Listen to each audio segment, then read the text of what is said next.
Hello, my name is Kai de Vos. It seems I'm not in the picture yet. Welcome at the Syllable Summerconference 2011. I'll sit down at the laptop in a while. Am I still not in the picture? We have a rather busy program. Well, we'll see about it. We've had a hectic week too before the conference because quite a lot happened. So I'll start with an overview of that.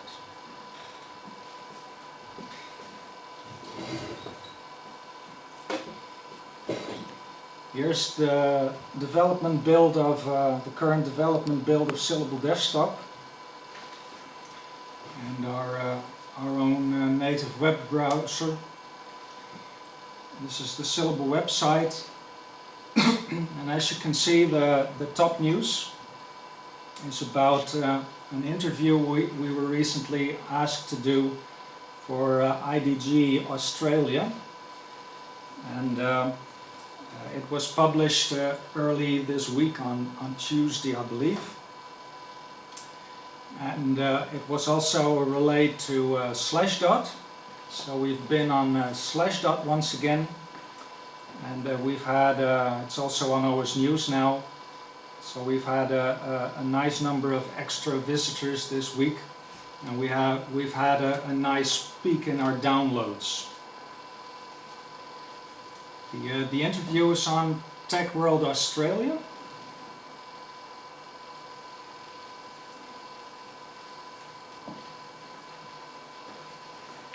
The internet connection is a tad bit slow in this building, but I think it will work.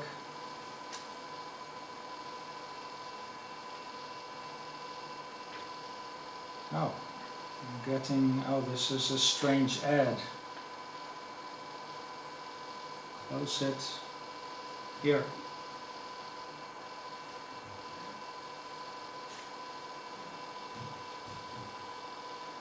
The Syllable interview has been published as the top story on Tech World, so that's quite nice.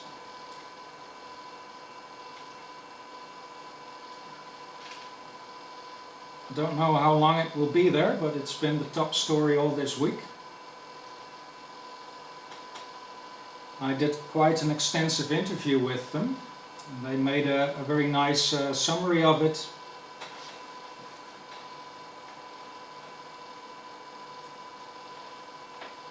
The summary should be here.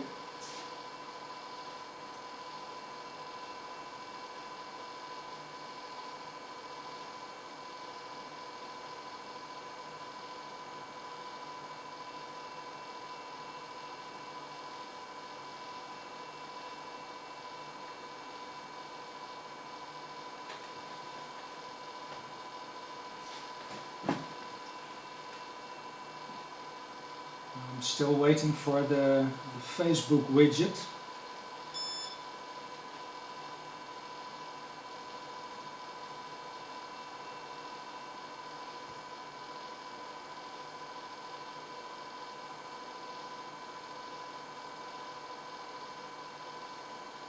I'm not sure if we'll get it in our Webster browser. But there have been some nice Facebook likes, both on the summary article and on the full interview, because Tech World was nice enough to also publish the complete interview. Doesn't look like we'll get the Facebook widget, but there have been some good responses. The main article is 3 pages. And the full interview is even 6 pages.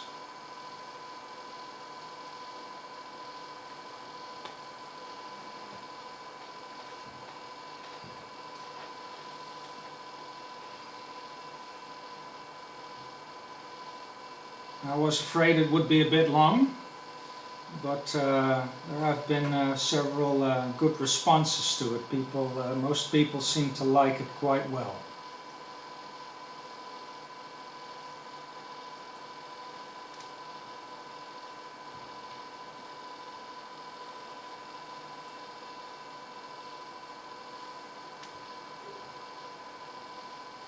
good questions were asked. So if you want to have a good overview of where the project is now and how it all came to be and what we're trying to do in the future, this is a good read.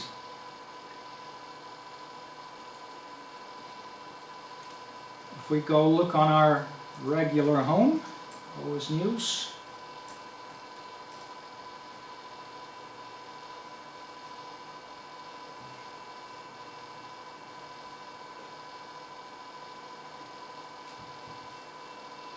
it's also been relayed there between all the strange Apple news of late.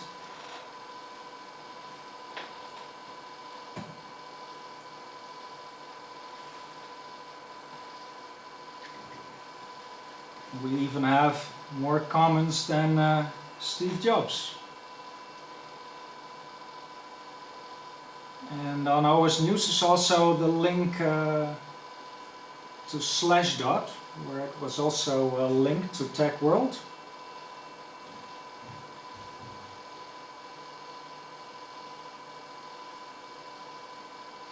And on Slashdot we have a really nice discussion with many different viewpoints, as always on Slashdot. But I was well, more or less surprised at how many positive responses there were. So that's all good.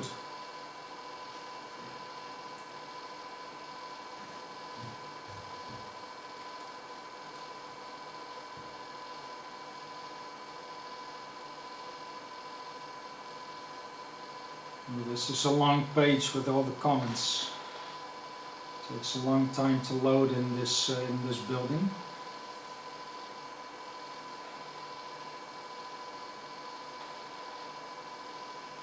And of course there are always the odd people who will pick some weird detail to complain about, such as that we redirect the front page of our website to a subdomain, and someone is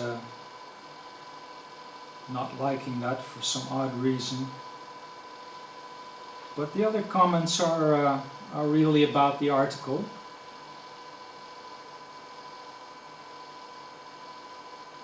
And there are a lot more of them, but I won't load those. You can read them for yourself on the internet. Let's see what we promised for this conference. Back to our own site.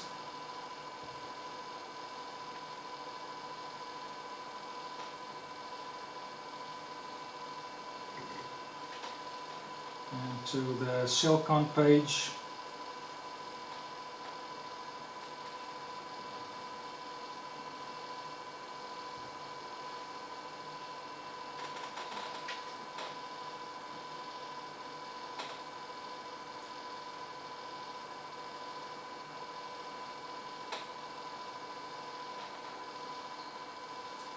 Here we have the program, so I can nicely use that as a guide for this afternoon. Well, let's see.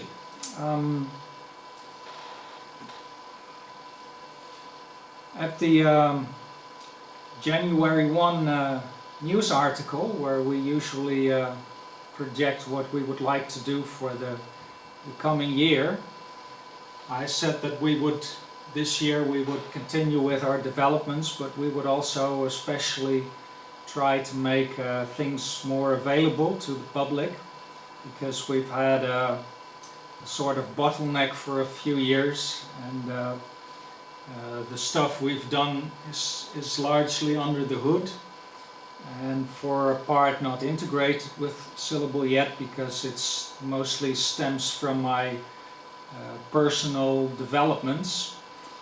And the thing about it is that I can't afford to spend all my time on Syllable. It should be obvious, but what I always wanted to do for myself is fit my personal developments into Syllable. So a requirement I have for almost all of the stuff that I do for myself or for business, that it should also run on Syllable. So it's possible that I will develop it on some other system, and we try to do most of it on Syllable Server now, but the end goal is to also make it run on Syllable Desktop. And that means that a lot of it should be cross-platform, and if you can make stuff run on both Syllable Server and Syllable Desktop, then it's likely that you can also get it to run on very different systems. And that's also the philosophy behind our groupware plans. I've always said that groupware is not very useful if it's not cross-platform. Our big problem is, of course, that we don't have many Syllable users yet, and if you were to make a communication system, a groupware system for Syllable users, it wouldn't get critical mass because there are so few of them. So if you want to make groupware, it should be cross-platform, or it's a non-starter. And for our cross-platform plans, we have always looked at the Rebel programming language, which is also a middleware platform which was designed to make groupware with. And because it's a closed technology, we have also always projected that it's so interesting that at some point there would be an open source version of it. So the past half decade we have experimented with open source versions of Rebel. And an interesting thing happened in February this year. For the past few years, the past 4 years or so, we have been using the Orca language in a limited way. Orca is one of the first really usable, more or less clones of the Rebel language. But Orca is for a part experimental, and Orca has now been succeeded by the Boron language of the same programmer. So our plan early this year was to migrate from Orca to Boron, which wouldn't have been a big deal. But the interesting thing is that in January we had a Winter SailCon, and in February we organized a Rebel conference, which was actually the first conference as such set up as a real conference for Rebel in several years. And it struck a chord because there have been a few more Rebel conferences this year in France. And we started this off in February.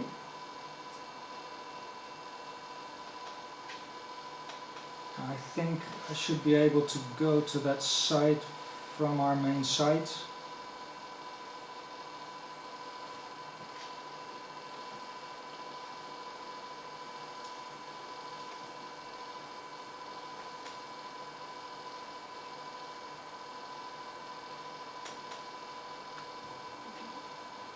Here we have it was to have been a Rebel and Boron conference, Boron being the successor to Orca.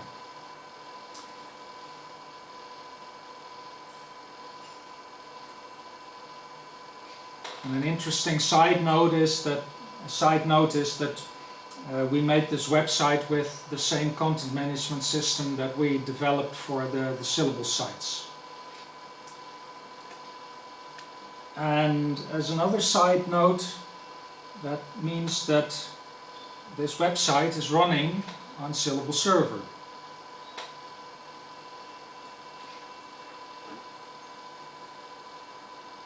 So from all the websites that we have running on Syllable Server, most of them with our own content management system, we also link to the Syllable Distro Watch page, for example.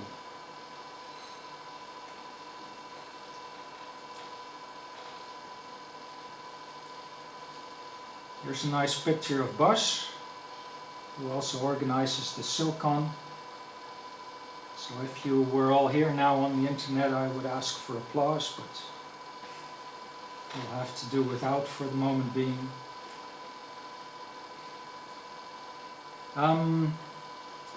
So this was the conference we did a month after Winter SillCon, the end of February, and it was to be a Rebel Boron conference, hence RebberCon.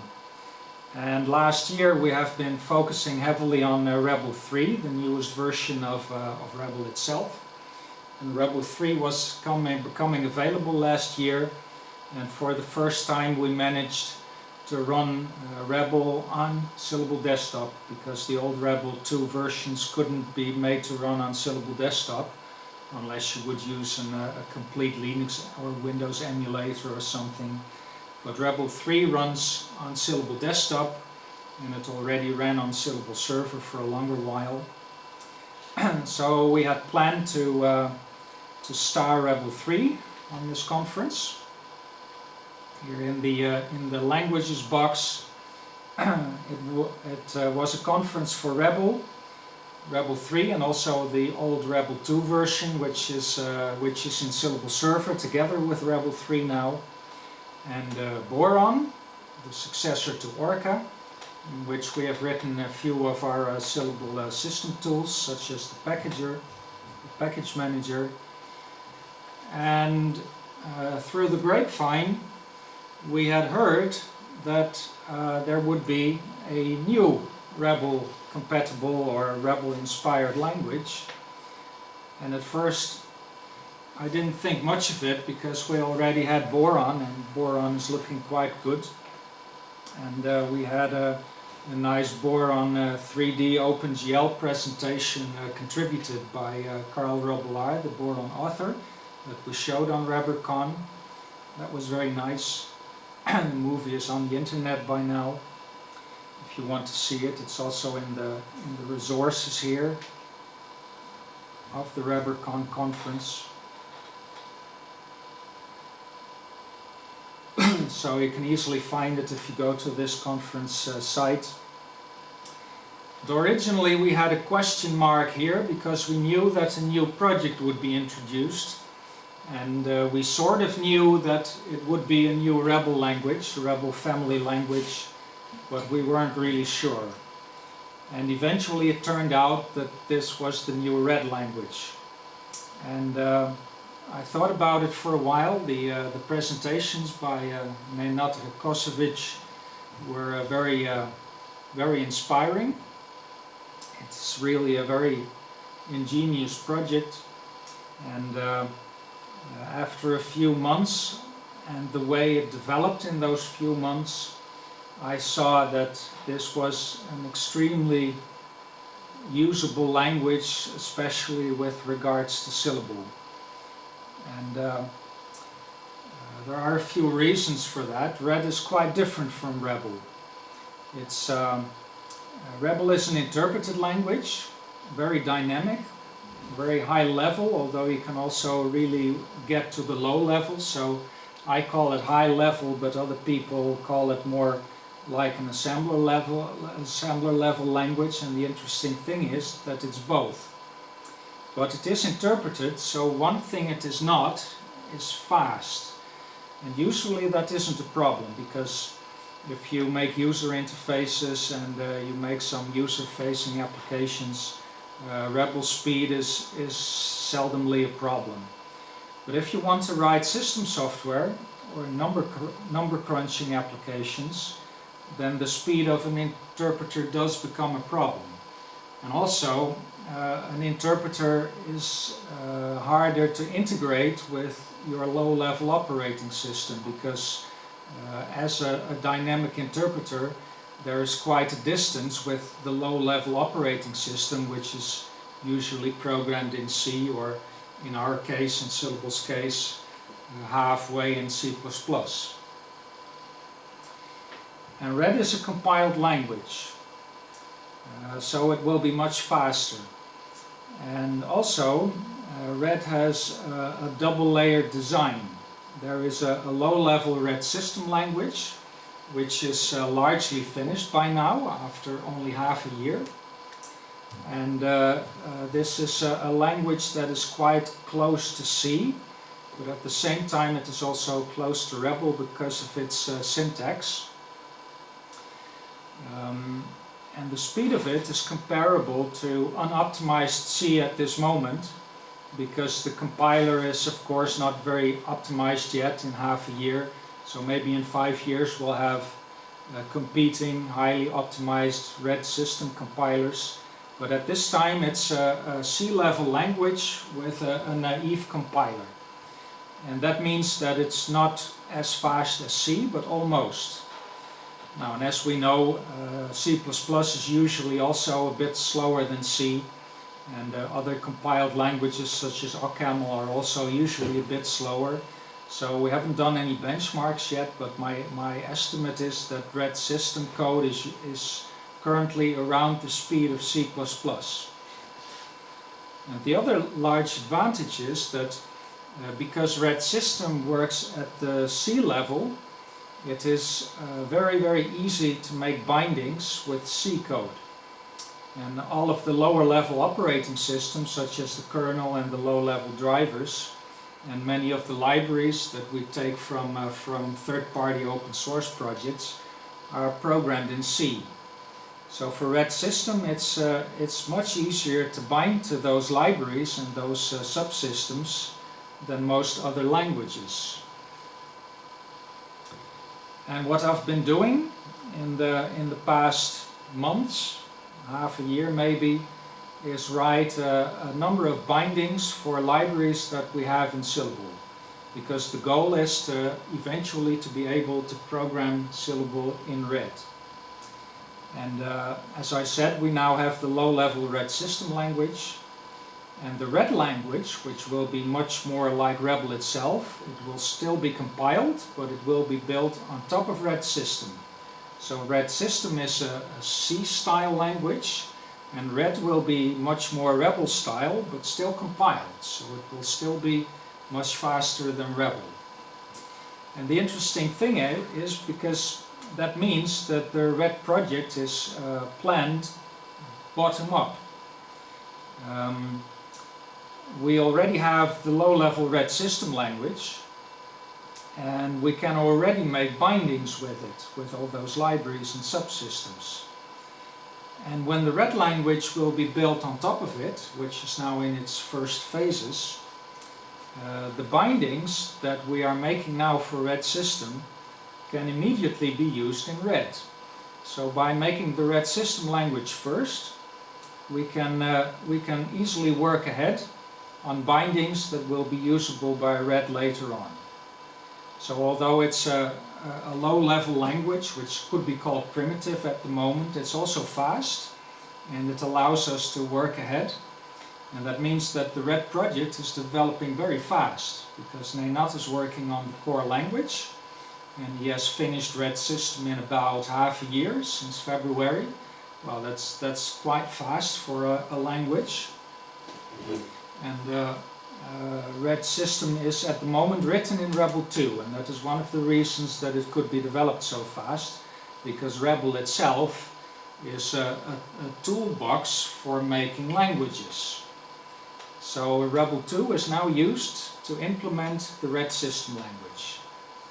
And when red will be developed, it will be much more compatible with Rebel. And then the red system language will also be made in red itself instead of Rebel 2. So the next phase is to develop red, and the phase after that is to replace Rebel 2 with red. Now that has a few important consequences. It means that at the moment you need to run red system on a platform that has Rebel 2. And for Syllable, that means Syllable Server at the moment. At the moment you can't run red system on Syllable Desktop because there is no Rebel 2 there. Then we get to another point. Red system one of the important goals of Red is to make it very easy to do cross-platform development. That means that you can program on one system that supports Red system, or Red later on, in our case Syllable Server, and you can very, very easily, without setting up a complex cross-compilation environment, you can cross-compile to other platforms that Red supports.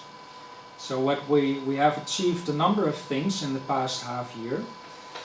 We have made a Red system to work on Linux, because it is mainly developed on Windows by Ninat, and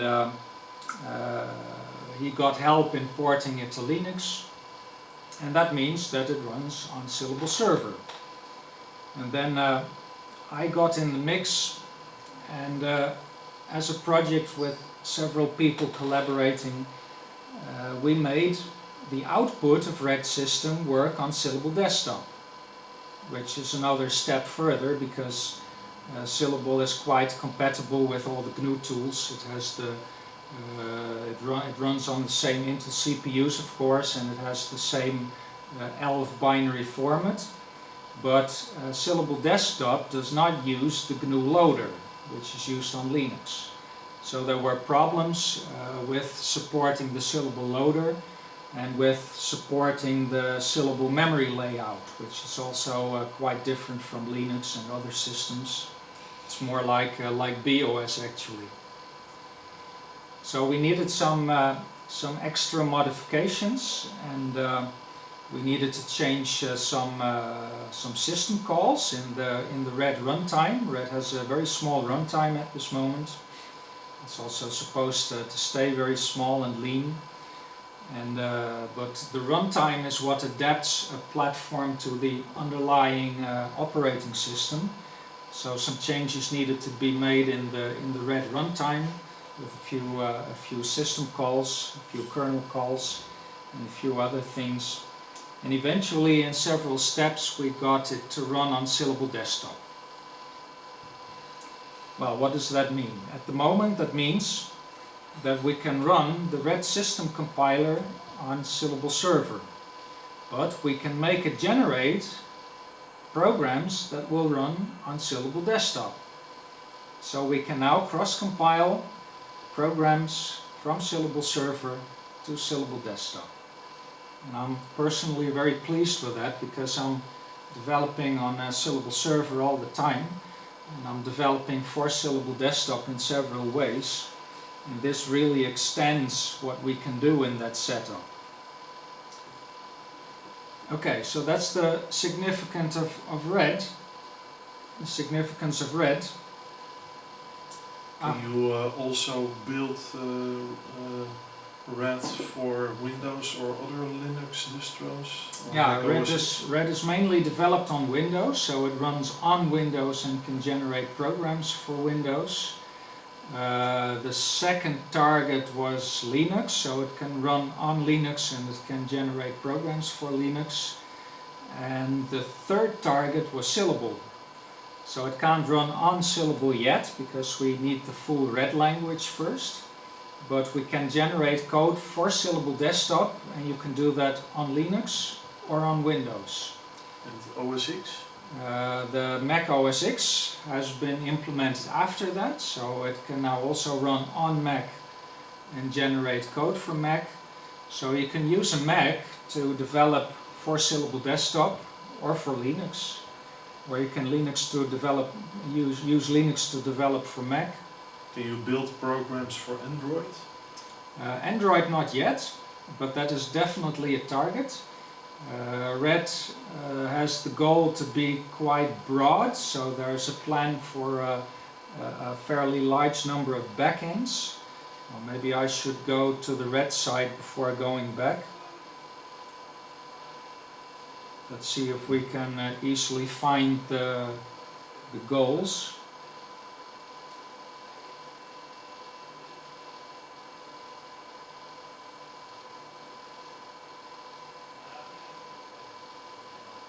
Is there also a list of the hardware platforms it runs on?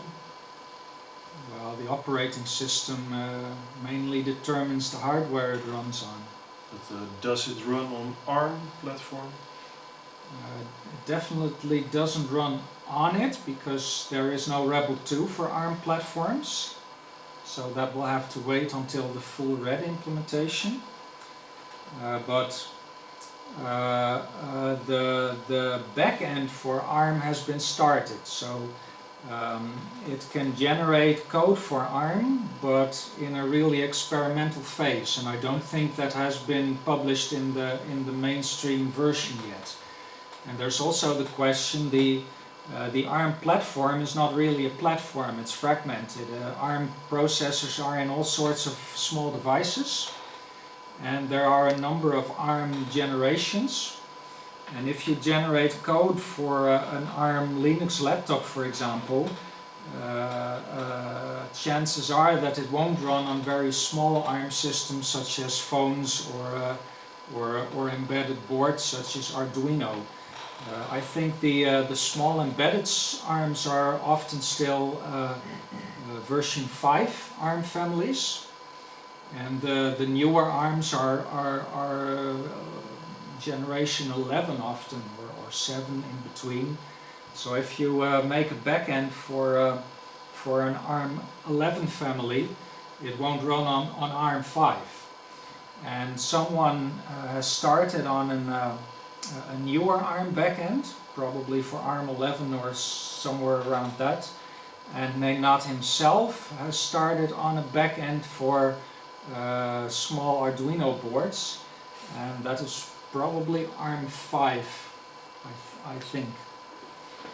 So there's still a lot more work to do to get it running on ARM, because there are several different types of backends. There are backends for processors, and there are backends for executable formats.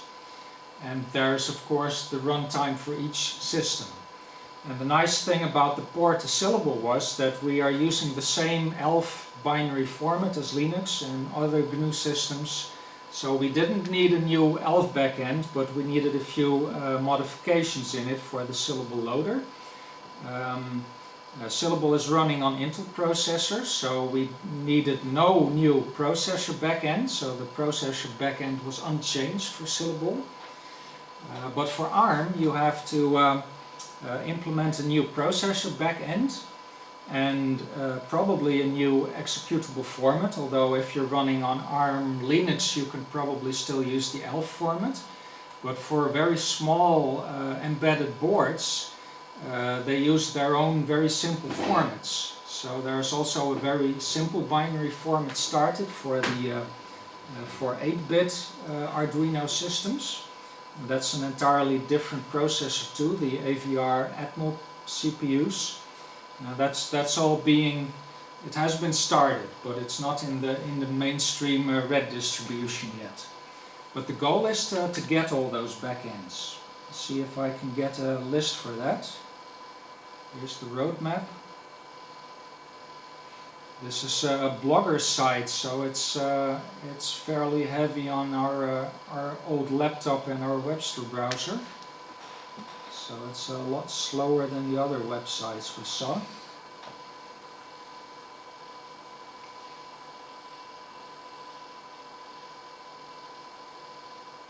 Nenad has also written really a lot of